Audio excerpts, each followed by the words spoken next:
Hi hello I'm doctor Niloufer అండి. నేను యూట్యూబ్లో హెల్త్ గురించి, మోటివేషన్ గురించి, లైఫ్ స్టైల్ గురించి వీడియోస్ చేస్తూ ఉన్నాను.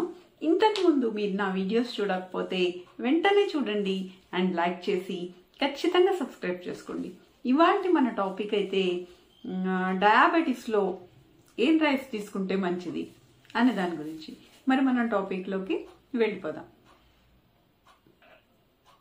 మామూలుగా డయాబెటీస్లో ఏం రైస్ తీసుకోవాలి అనే చర్చ, మీమాంస అనేది చాలా మందిలో చాలా రోజుల నుంచి జరుగుతూనే ఉంది. కొంతమంది బ్రౌన్ రైస్ తీసుకుంటే మంచిదని, కొంతమంది రెడ్ రైస్ తీసుకుంటే మంచిది, లేకపోతే బ్లాక్ రైస్ తీసుకుంటే మంచిది, బాస్మతి బియ్యం తీసుకుంటే మంచిది, లేకపోతే మిల్లెట్ రైస్ తీసుకుంటే మంచిది, ఇలాగా రకరకాలుగా చెప్తూ ఉంటారు. మరి ఇవన్నీ విని డయాబెటీస్ ఉన్న వాళ్ళకి చాలా కన్ఫ్యూజన్గా ఉంటుంది. ఏ రైస్ తీసుకోవాలి అని మా దగ్గరికి వచ్చినప్పుడు అడుగుతూ ఉంటారనమాట. డాక్టర్ గారు ఏ రైస్ తీసుకుంటే మంచిది అని చెప్పి. మరి ముందు మనం ఈ రైస్లన్నిటికీ ఉండే గ్లైసిమిక్ ఇండెక్స్ ఏంటో తెలుసుకుందాము. గ్లైసిమిక్ ఇండెక్స్ అంటే మీకు ఆల్రెడీ తెలుసు కదా, మన ఆహారంలో ఈ కార్బోహైడ్రేట్స్ అనేవి ఎంత తొందరగా గ్రహించబడతాయి అన్న దాన్ని బట్టి గ్లైసిమిక్ ఇండెక్స్ అనేది ఆధారపడి ఉంటుంది. గ్లూకోజ్ యొక్క గ్లైసిమిక్ ఇండెక్స్ 100 అనుకుంటే ఈ మిగిలిన ఆహార పదార్థాల గ్లైసిమిక్ ఇండెక్స్ దాన్ని బట్టి నిర్ధారిస్తారనమాట.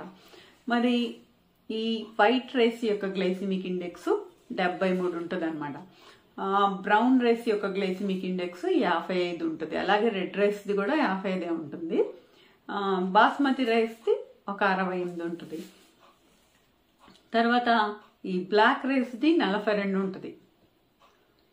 ఒక వైల్డ్ రైస్ అని ఉంటుంది, కానీ అది దానివల్ల ఎర్గాట్ టాక్సిసిటీ వస్తుంది అనమాట. దాని గ్లైసిమిక్ ఇండెక్స్ 45 ఉంటుంది, కానీ అది మంచిది కాదు, టాక్సిసిటీ వస్తుంది దానివల్ల. ఇలాగా ఈ గ్లైసిమిక్ ఇండెక్సెస్ ఉన్నాయి.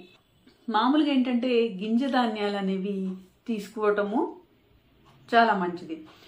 గింజ ధాన్యాలు ఎందుకు మంచిదంటే ఎక్కువ ప్రాసెస్ చేయకుండా, తర్వాత ఎక్కువ దాని మీద పైన ఉండే పొర తొలగించకుండా తీసుకుంటే వాటిలో పోషకాలు, బి కాంప్లెక్స్, మినరల్స్, విటమిన్స్ ఉండటంతో పాటు కాంప్లెక్స్ కార్బోహైడ్రేట్స్ ఉండి అవి తొందరగా జీర్ణం అవ్వకుండా తొందరగా ఈ షుగర్ అనేది, కార్బోహైడ్రేట్ అనేది రక్తంలోకి కలవకుండా చేస్తాయి. కాబట్టి షుగర్ అనేది స్లోగా పెరుగుతుంది అనమాట.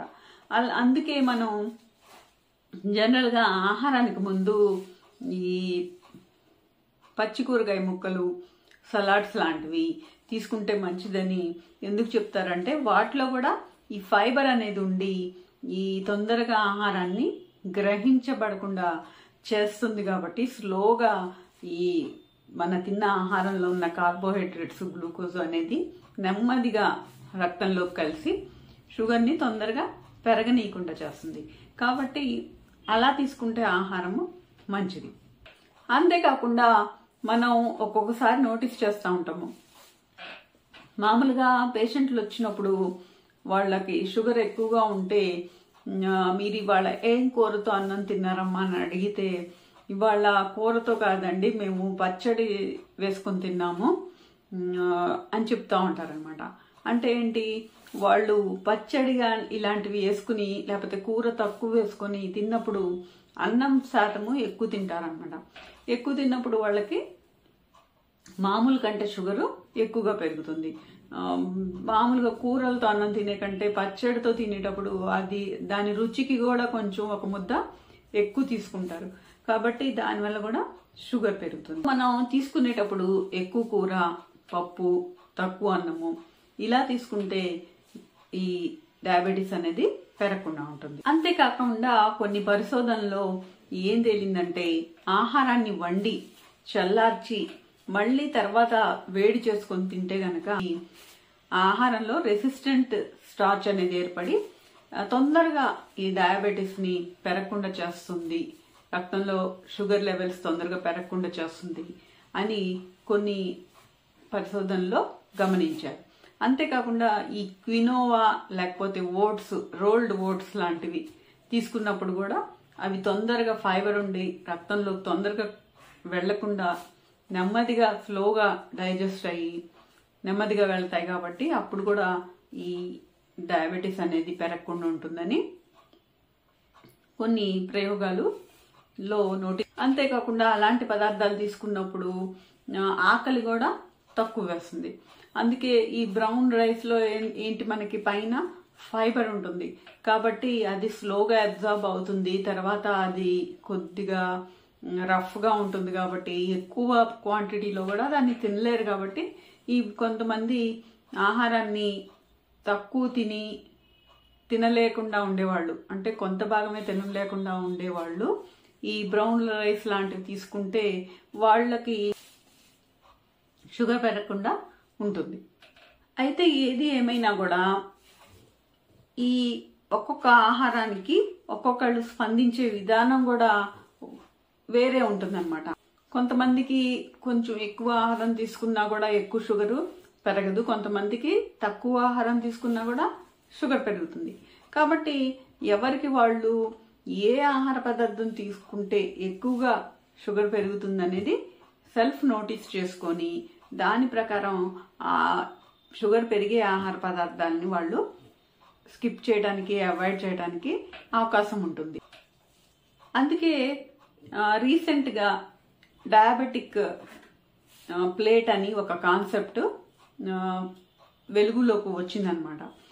అంటే ఏంటంటే ఈ డయాబెటిక్ ప్లేట్ అంటే ఏంటంటే ఒక 9 ఇంచుల ప్లేట్ తీసుకుంటే దాంట్లో సగభాగము ఈ ఆకుకూరలు, పచ్చి కూరగాయలు, తర్వాత తక్కువ నూనెతో ఉడకబెట్టి వండిన కూరగాయలు ఒక హాఫ్ పోర్షన్ ప్లేట్లో తీసుకుంటే ఒక పావు పోర్షన్ పప్పు పదార్థాలు, అంటే పప్పు కానీ లేకపోతే చికెన్ ముక్కలు లేకపోతే ఇవి ఎగ్ వైట్ ఇలాంటివి ఉడకబెట్టినవి అవి ఒక పావు పోర్షన్ తీసుకొని ఒక పావు పోర్షన్ మాత్రమే ఈ రైస్ కానీ ఏదైనా పిండి పదార్థం కానీ తీసుకుంటే అప్పుడు అది డయాబెటిక్ ప్లేట్ కింద అవుతుందన్నమాట. అలా తీసుకున్నప్పుడు మనం మనకిష్టమైన ఏ రైస్ అయినా కూడా ఆ పావు ప్లేట్ తీసుకుంటే పెద్దగా షుగర్ అనేది పెరగదు. ఎందుకు? ఈ కూరగాయల్లో ఫైబర్ ఉంటుంది, తర్వాత మనం పప్పు పదార్థం, కూరగాయల తర్వాత పప్పు పదార్థం కూడా ఉంది కాబట్టి ఇవన్నీ నెమ్మదిగా డైజెస్ట్ అవుతాయి. కాబట్టి వాటితో పాటు ఉండే ఈ పావు ప్లేటు రైస్ అనేది మనము ఇప్పుడు దాదాపు చూసుకుంటే గ్లైసిమిక్ ఇండెక్స్లు అన్నీ కూడా దాదాపు ఒక 5-10 తేడాతో రైస్లన్నీ గ్లైసిమిక్ ఇండెక్స్ ఒకే ఉన్నాయి, కొద్దిగా తేడా మాత్రమే ఉంది. కాబట్టి మనం క్వాంటిటీ చూసుకోవాలన్నమాట. అంటే పరిమాణం అనేది తగ్గించి తీసుకుంటే నేను చెప్పినట్లు ఈ డయాబెటీస్ ప్లేట్ లాగా అప్పుడు మనకి ఏ రైస్ తీసుకున్నా కూడా పెద్ద తేడా రాదు అనమాట. సో ఈ విధంగా డయాబెటీస్ పేషెంట్స్ రైస్ని తీసుకో. ఒకవేళ వాళ్ళకి పావు కంటే ఎక్కువ తినాల్సి వచ్చింది అనుకోండి, అప్పుడు ఫైబర్ ఉండే రైస్, బ్రౌన్ రైస్, లేకపోతే ఇందాక నేను గ్లైసిమిక్ ఇండెక్సెస్ చెప్పా కదా, రెడ్ రైస్, బ్రౌన్ రైస్ ఒకే రకమైన గ్లైసిమిక్ ఇండెక్స్లు కలిగి ఉంటాయి. బ్లాక్ రైస్లో ఇంకొంచెం తక్కువ ఉంటుంది అనమాట. అప్పుడు ఎక్కువ క్వాంటిటీ తీసుకోవాల్సి వచ్చినప్పుడు ఇది ఒక ముద్ద పెంచినప్పుడు అలాంటి రైస్ తీసుకుంటున్నా కూడా పర్వాలేదు. లేకపోతే మామూలుగా మనం తినే రైస్ అయినా ఈ డయాబెటిక్ ప్లేట్ కాన్సెప్ట్ని బట్టి తీసుకోవచ్చు. కాబట్టి డయాబెటీస్ ఉన్నవాళ్ళు తక్కువ గ్లైసిమిక్ ఇండెక్స్ ఉండే రైస్ని ఎన్నుకొని, అంతేకాకుండా పోర్షన్ కంట్రోల్ అనేది ఇక్కడ ఇంపార్టెంట్. పోర్షన్ కంట్రోల్ అంటే ఎంత పరిమాణంలో తీసుకుంటున్నాం అనేది. అలా తీసుకుంటే ఈ డయాబెటీస్ అనేది పెరగకుండా కంట్రోల్లో ఉండటానికి అవకాశం ఉంటుంది. సో ఇదండి డయాబెటిస్లో తీసుకునే రైస్ గురించి. మరి మీకు ఈ టాపిక్ నచ్చితే వెంటనే లైక్ చేసి షేర్ చేయండి. ఏమైనా డౌట్స్ ఉంటే కామెంట్ రూపంలో తెలియజేయండి. అండ్ సబ్స్క్రైబ్ చేసుకుని నోటిఫికేషన్ ఆన్ చేసుకుంటే ఇలాంటి మరిన్ని మంచి వీడియోస్ మీరు చూడగలుగుతారు. And thank you for watching. మరొక వీడియోలో మళ్ళీ కలుద్దాం.